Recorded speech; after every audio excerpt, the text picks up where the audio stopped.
ये कहानी है राजकुमार वीर की, जो अपने राज्य का सबसे दयालु और साहसी युवा था। एक दिन उसने अपने दिल की आवाज सुनी और जंगल की ओर निकल पड़ा, जहां उसे एक ऐसी यात्रा पर जाना था जो उसके जीवन को हमेशा के लिए बदल देगी। सुबह का सूरज महल के सुनहरे मीनारों को चमका रहा था। वीर खिड़की से बाहर देख रहा था।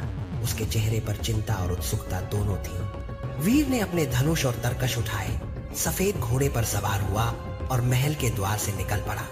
लोग उसका स्वागत कर रहे थे, फूल बरसा रहे थे। जंगल का प्रवेश द्वार अंधेरों, लताओं और जड़ों से घिरा था। सूरज की किरणों ने रास्ते को हल्का सा रोशन किया था। वीर ध्यान से जंगल में चल रहा था। हर तरफ अजीब आवाजें, पक्षियों का चहचहाहट और पेड़ों की सरसराहट उसके आसपास गूंज रही थी।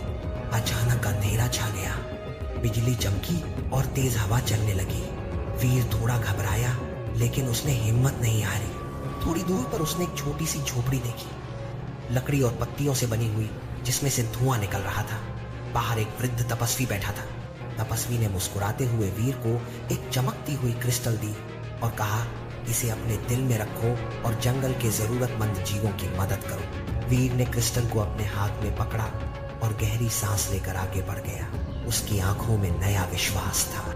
जंगल के रास्ते में एक छोटी सी खरगोश डर की वजह से झाड़ी में फंसी थी। वीर ने धीरे से उसके ऊपर से लकड़ी हटाई। ऊपर आसमान में रंग बिरंगी चिड़ियां उड़ रही थी। उनकी उड़ान से आसमान में सुंदर आकृति बन रही थी। आगे चलकर उसने एक झरना देखा। सफेद पानी की धारा, आसपास रंग बिरंगे फूल और सूरज की किरणें उस पर इंद्रधनुष बना रही थी। वीर ने थोड़ा पानी पिया। उसकी आंखों में शांति छा गई, जैसे सारी थकान दूर हो गई हो। एक पुराना कछुआ धीरे धीरे नाले को पार कर रहा था। पानी में कमल के पत्ते तैर रहे थे। वीर ने कछुए को अपने हाथ से सहारा दिया।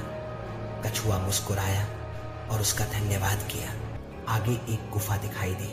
उसका मुख कई अजीब प्रतीकों से सजा था और हरी काई से ढका हुआ था। गुफा के अंदर चमकते हुए क्रिस्टल दीवारों पर लगे थे। वीर की मशाल की रोशनी उन पर पड़ते ही जगमगाने लगी। गुफा के बीच एक जादुई तालाब था। नीला पानी, उस पर चमकते कमल के फूल और हल्की रोशनी में एक रहस्य सा छुपा था। वीर ने क्रिस्टल को पानी में रखा। तालाब की सतह पर सुनहरी लहरें फैल गई, जैसे पूरा जंगल खुश हो गया हो।